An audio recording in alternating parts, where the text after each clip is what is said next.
avoid fights in the mid game, how to avoid third parties and getting third partied in the mid game, and also how to set yourself up for that amazing end game position.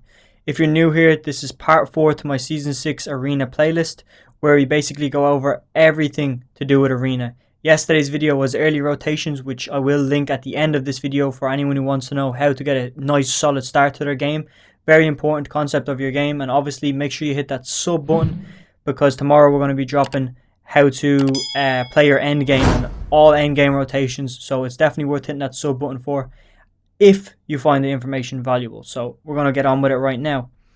We're talking about how to avoid fights. Okay, fights, it's just a terrible part of the mid game. You know, all you want to do is make it to the end game, and you don't really want to fight. You want to get those placement points. So how you do that is by rotating with a combination of late and early, which I explained yesterday in my video that I talked about early rotations. Like I said, that's linked for the end, so there's no need to worry about that. You can finish this video out and then go watch that. Trust me, that will give a lot more understanding to what I'm saying now, but you don't necessarily need to watch that one first. So we're going to continue from where I left off, which is basically zone 3. Zone 2 is closed, and then we're in zone 3. What you need to do is figure out how to get as central as possible, so that way you can set yourself up for a nice half and half zone.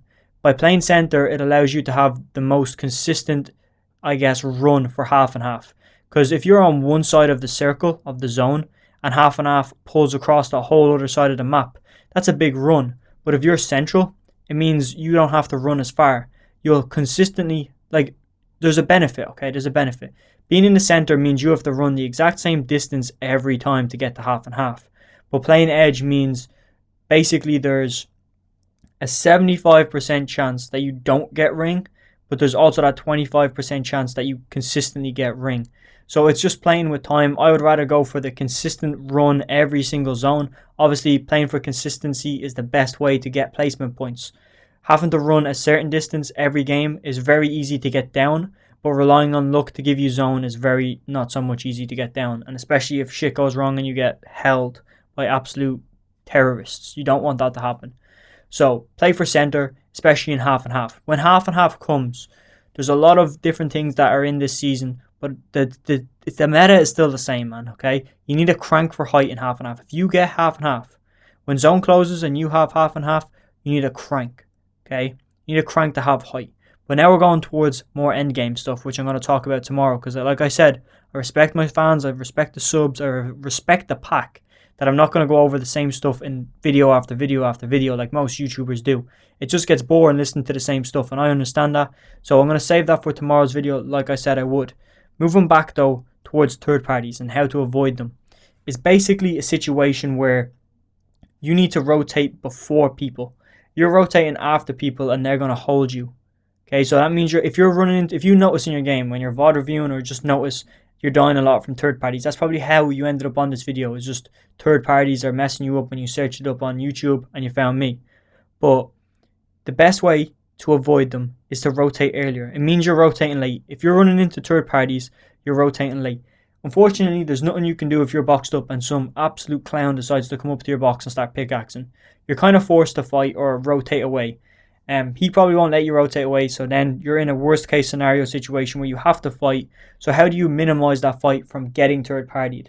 Right now you've got stuck in a fight and he wants to crank with you. You don't want to crank, but he wants to crank because he's a creative warrior and he doesn't know what's going on. He's great mechanical skills, but he does not realize that when he goes up about 6 high, the whole lobby is going to start beaming him because it's a small zone. That's mid game for you, you know. It's zone 3, zone 2. So zone 2 a bit, but zone 3 and 4 mainly is your mid game. It starts in zone 2. So if it's in zone 3, you have to deal with this psychopath cranking up. If it's in zone 4, it's kind of understandable. He probably needs a pick because it's going towards endgame. So you don't want to crank though, man. You never want to crank in half and half unless it's for height, like I said. But if you're going in a build battle in half and half, it's just not going to work for you, man. It's not going to work. You're going to probably kill him, but you're going to get killed. You're going to get griefed. You're going to get pulled. So the best way to avoid third parties is to actually rotate early. And a good thing that if you have a lot of mats, what I recommend doing is setting up a second box beside you or not so far away from you. So it looks like there's 2 boxes and there's 2 people chilling there.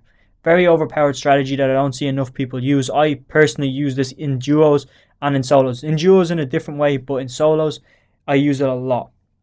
It gives you that ability to make another box not so far, so it's kind of like a claimed space. So he won't look, if it's built out of brick, he won't look into it too much, and especially if you left it closed. He's just going to see 2 brick things, and he's like, okay, I don't want to rotate that way. There's too many teams over there.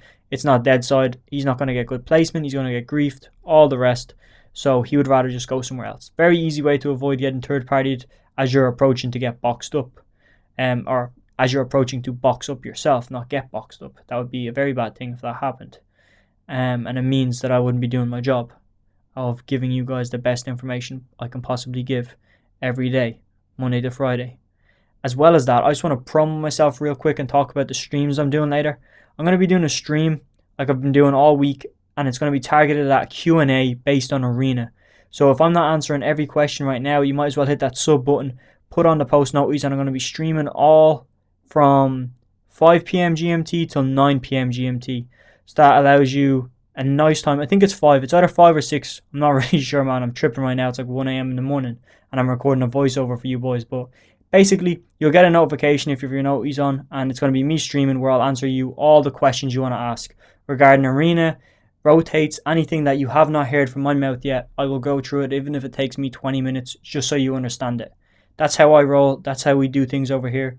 So hopefully it will help you out, and hopefully it's worth you hitting that sub button, man. It would help me out. It would help you out because you subbing keeps me motivated to keep giving you information. That's just the easy way to put it. And it gives me a bit of an ego boost, man. Let's be honest. Like loads of new faces coming in. I don't see you boys as numbers on a screen, man. I see that as another person I can reach. I said it in yesterday's video where it's like we went through this analogy in stream today where I kind of help your guys' mental health in a weird way. Because if you're getting better at the game, it means you're not raging. If you're not raging, you're not breaking controllers, which means overall I'm keeping you guys calm, keeping you guys learning, keeping you guys safe and healthy while gaming, I guess, in a weird way. But yeah, let's just keep on moving. We're 7 minutes into the video, and we're going to talk about how to get an amazing endgame position going towards endgame, obviously. Personally, in solos, I don't like layers, if you get me. You've got height, you've got bottom, and you've got ultimate low, okay?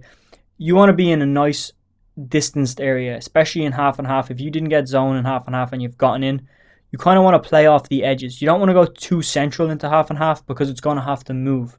So you want to play on the edge of half and half. That's when things take a whole different shift. It can obviously, central half and half is really good, but if you can't do that, it's just unfortunate. It's better to play edge.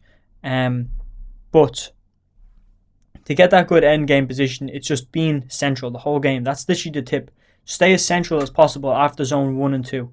When third zone comes, you are dead center. That's how it rolls. That's how it works, okay? You got to be dead center.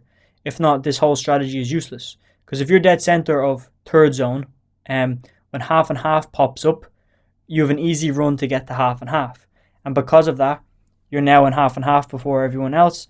And you can get, well, not before everyone, obviously, but it allows you to get a better position than you would be as if you were in central. So being central just is the key to getting a good position and a good consistent position in half and half, which allows you to be able to just be a GOAT and be legendary and constantly improve. I'm going to end the video here, boys. So if anything in this video helped you out, make sure you hit that sub button, put the post notice on, and I'll see you later in the stream. And obviously wait for this pop-up that's going to come up about early game and go watch that video because it will help you out a ton, as well as try out that playlist as well. I'll leave the playlist, like I tagged it up somewhere, man. It'll probably be on screen right now. So yeah, have a good one, man.